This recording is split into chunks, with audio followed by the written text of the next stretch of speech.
बिस्मिल्लाहिर्रहमानिर्रहीम अस्सलामु अलैकुम। डियर स्टूडेंट्स, आज का हमारा टॉपिक है सेकंड कंडीशंस ऑफ इक्विलिब्रियम। इससे पहले हमने फर्स्ट कंडीशंस ऑफ इक्विलिब्रियम को स्टडी किया था और इंशाल्लाह आज हम सेकंड कंडीशंस ऑफ इक्विलिब्रियम को स्टडी करेंगे। सबसे पहला क्वेश्चन यहाँ पे ये अराइज होता है, जब इक्विलिब्रियम की फर्स्ट कंडीशन हमारे पास मौजूद थी तो सेकंड कंडीशन की ज़रूरत क्यों पेश आई? तो याद रखिए स्टूडेंट्स, मैंने आपको प्रीवियस लेक्चर में बताया था कि जो फर्स्ट कंडीशन ऑफ इक्विलिब्रियम है वो एप्लीकेबल ओनली है फॉर ट्रांसलेशनल मोशन। उसको हम रोटेशनल मोशन के लिए एप्लीकेबल नहीं बना सकते, यानी वो सिर्फ आप अप्लाई कर सकते हैं ट्रांसलेशनल मोशन के लिए। रोटेशनल मोशन के लिए आप फर्स्ट कंडीशन ऑफ इक्विलिब्रियम को अप्लाई नहीं कर सकते। अब दुनिया के अंदर जो डिफरेंट ऑब्जेक्ट्स हैं इनकी मोशन डिफरेंट होती है।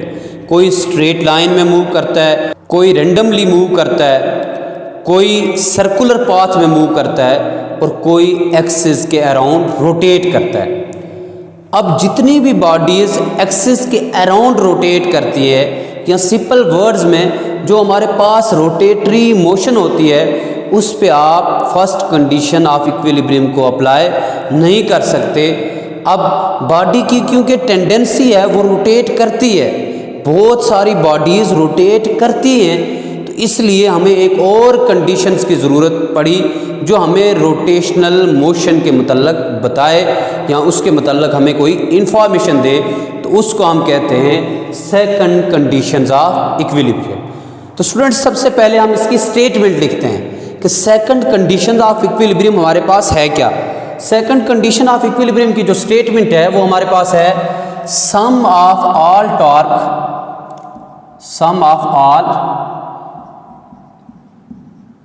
Torque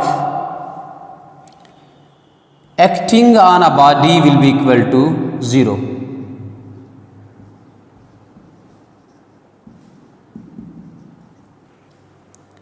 will be equal to 0, यानी वो तमाम टार्क जो किसी बॉडी पे एक्ट करता है वो किसके इक्वल है? 0 के इक्वल है। स्टूडेंट्स याद रखिएगा, फर्स्ट कंडीशन ऑफ इक्विलिब्रियम में हमने स्टडी किया था sum of all forces will be equal to 0, और सेकंड कंडीशन में हमने क्या स्टडी की है? Sum of all torque acting on a body will be equal to 0। तो जब आप ट्रांसलेशनल मोशन की बात करते हैं तो हम फोर्स की बात करते हैं, और फोर्स का ही जो काउंटर एंगुलर पार्ट है उसी को हम क्या कहते हैं? टॉर्क कहते हैं। तो जब बॉडी रोटेट कर रहा हो तो उस वक्त क्या प्रोड्यूस होता है? टॉर्क, क्योंकि हमें पता है टॉर्क क्या है? Turning effect of force. जब बॉडी रोटेट करना शुरू कर देती है तो उस वक्त क्या प्रोड्यूस होता है? टॉर्क प्रोड्यूस होता है। अब इसको हम मैथमेटिकली लिख सकते हैं, समेशन ऑफ टा इज इक्वल टू 0। स्टूडेंट्स, ये जो टी है इसे टा पढ़ा जाता है, समेशन ऑफ टा इज इक्वल टू 0।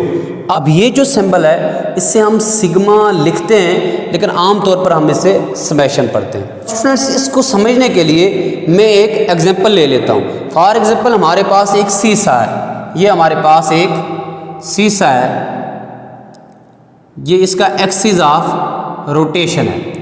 यहाँ पे इस पे एक फोर्स एक्ट कर रही है वर्टिकली डाउनवर्ड डायरेक्शन, और यहाँ पे इस पे एक फोर्स एक्ट कर रही है वर्टिकली अपवर्ड डायरेक्शन। अब यहाँ पे देखें, दो फोर्सेस अपोजिट डायरेक्शन में एक्ट कर रही हैं, यानी दो सेम फोर्सेस अपोजिट डायरेक्शन में एक्ट कर रही हैं। तो जब दो सेम फोर्सेस अपोजिट डायरेक्शन में एक्ट करती हैं तो बॉडी रोटेट करना शुरू कर देता है, और उस वक्त उसमें क्या प्रोड्यूस होता है? टॉर्क प्रोड्यूस होता है। अब यहाँ पे देखें, यहाँ पे एक फोर्स एक्ट कर रही है वर्टिकली डाउनवर्ड, अगर ये भी 10 न्यूटन की फोर्स है, यहाँ पे एक फोर्स एक्ट कर रही है वर्टिकली अपवर्ड, ये भी 10 न्यूटन की फोर्स है, तो दोनों का मैग्नीट्यूड क्या होगा? सेम होगा, लेकिन दोनों की डायरेक्शन अपोजिट है। एक वर्टिकली डाउनवर्ड डायरेक्शन में एक्ट कर रही है और एक वर्टिकली अपवर्ड डायरेक्शन में एक्ट कर रही है। तो जब दो सेम फोर्सेस अपोजिट डायरेक्शन में एक्ट करती हैं तो उस वक्त क्या प्रोड्यूस होता है? टॉर्क प्रोड्यूस होता है, बॉडी रोटेट होना स्टार्ट हो जाता है। अब यहाँ पे क्या प्रोड्यूस होगा? टॉर्क। जब ये वर्टिकली अपवर्ड डायरेक्शन में मूव करेगी और ये डाउनवर्ड डायरेक्शन में मूव करेगी तो यहाँ पे क्या प्रोड्यूस होगा? हमारे पास टॉर्क प्रोड्यूस होगा।